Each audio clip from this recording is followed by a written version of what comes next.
All right, all right, all right. So let's talk about recovery. I tend to do a lot of these moves just sporadically throughout the week when I need them. I don't have a set time, a set day. If I'm wound up from lifting, jujitsu, sitting, combination of the three, I'm going to do this stuff. I'd say the most important piece to understand is that we want to stay calm because when we relax our breath, our muscles get to unwind. So there is no pushing, grunting, groaning like there would be when we lift. So I'm going to show you the different movements that I use to loosen up my back, to lubricate my knees, to lengthen my hip flexors, and you can use them when you feel like you need to. All right. We're going to start off in a deep squat. So for me, it looks something like this.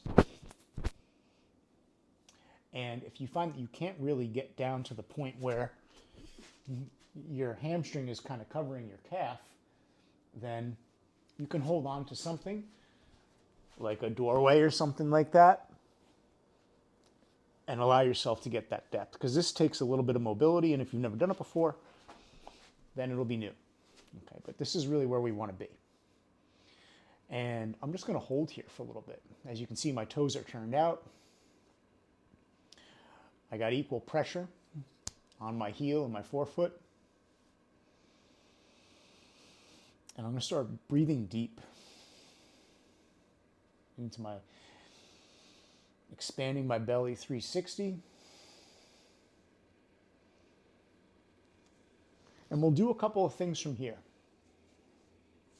But even just staying here lubricates the knees, provides some traction for the lower back. It's great. And I'm not completely sagging. There is a little bit of a press into the floor and a slight lift of the butt. But I'm pretty relaxed, as you can tell. So one of the things that I like to do is just go from here to a forward fold. So I'll let my upper body still hang down, but I'll straighten out my legs completely. Let my lower back hang. Come back, get upright. We'll do that a couple of times. If you want to make it a little more difficult, you can extend the arms overhead like this. It won't be difficult here, but it'll be a little bit more difficult here.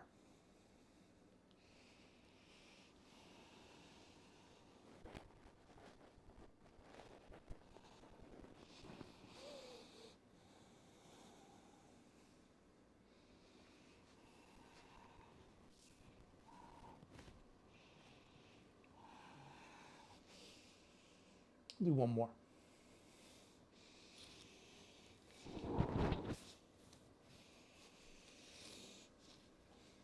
Good.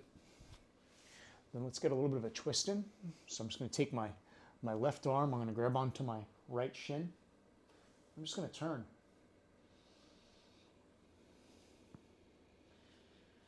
Then I'll switch.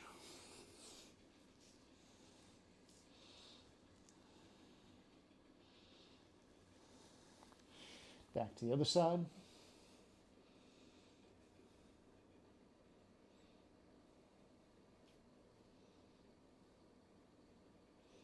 Left.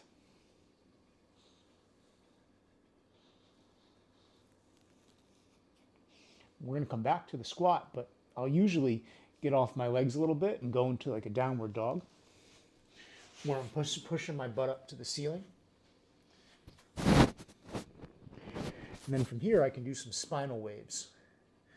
So what I'll end up doing is tucking my pelvis, lower my thighs, and then as I get about push-up position, put the tops of my feet to the ground, and then arch my chest up to the ceiling and go into a back bend. Then I'll go in reverse. I'll tuck my chin, round my back, press my butt up. And I'll do that a couple of times.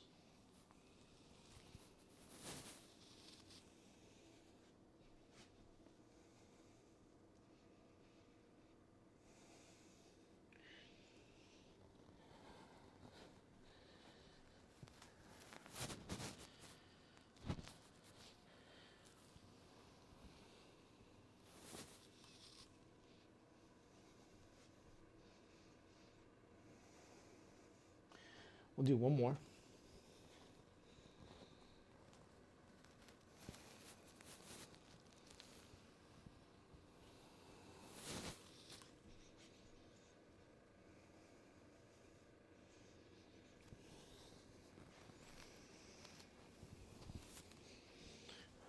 Good. Just got to fix my stuff. Pop into a squat again. Now what we'll do is we'll send the knees forward. And I'm going to use a wall for this. But for starters, we're just going to lift up onto the balls of the feet. Just get used to staying in that deep squat and using our calves. So pop up, brief hold, lower back down. This sends some blood flow to the ankles, the muscles around the ankles.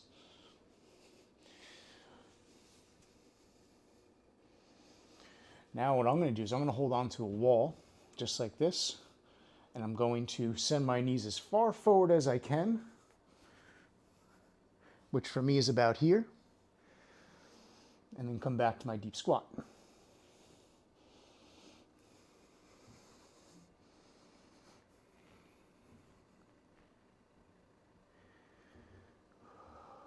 We'll do about 6 of these.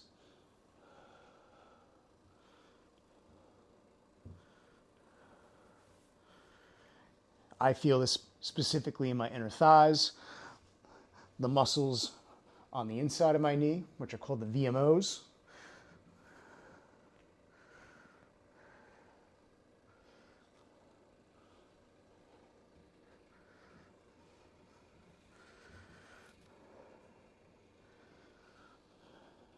One more. And then stand up. Come on over to the wall. It's called a spinal wave. We're going to set our feet about a foot, 18 inches away from the wall. And the first thing we're going to do is lean back. Touch the head to the door or wall. And then we're going to start to touch. Make contact with every part of your spine up against the door. For me specifically, once I get down to the lumbar, it's a little more challenging. So I have to really segment bit by bit. Once I get there, I'm going to peel off from the top. Head goes first. Just going to work my way down.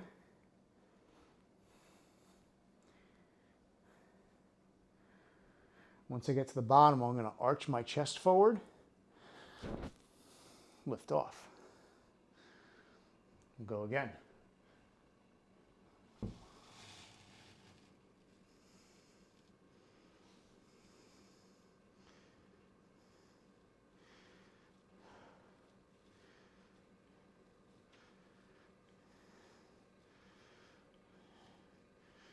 Everything is in contact, the pelvis is tucked.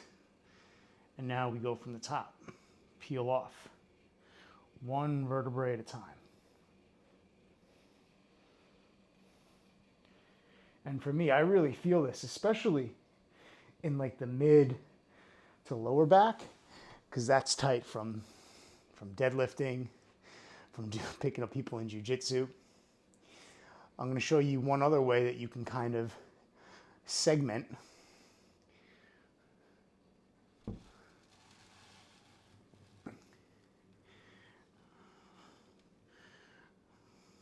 And there's actually a lot of ways, but I'll just give you 2. So you get down to the bottom, and then we go in reverse.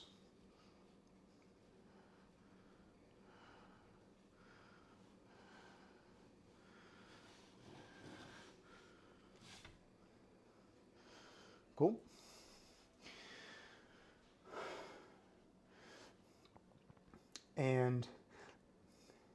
The other one that I do quite often is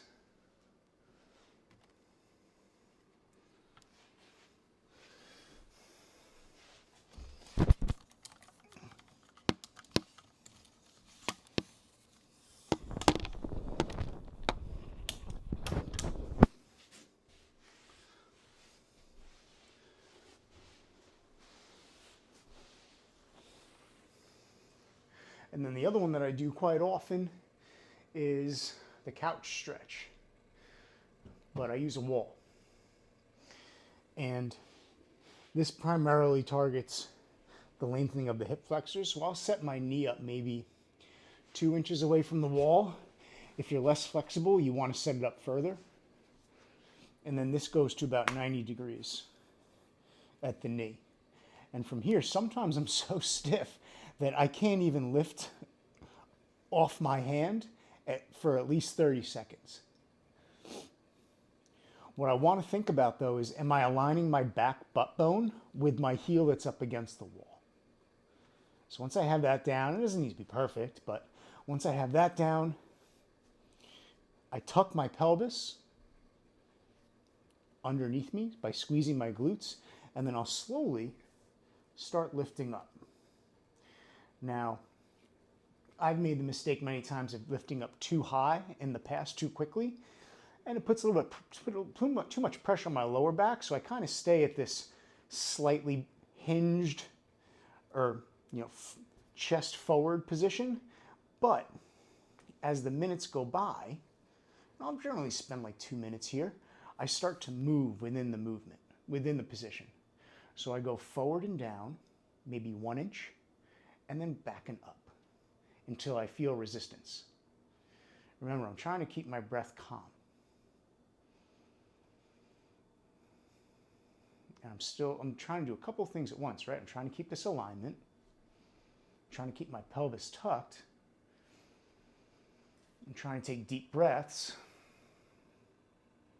And I'll notice as I go throughout the set, I can get a little bit more range going down and a little bit more range coming up. And that's because we are slowly lengthening the hip flexor, which runs from the spine through the hip, attaches to the upper leg.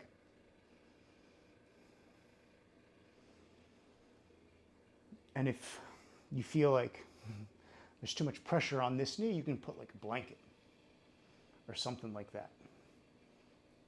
Pad it up.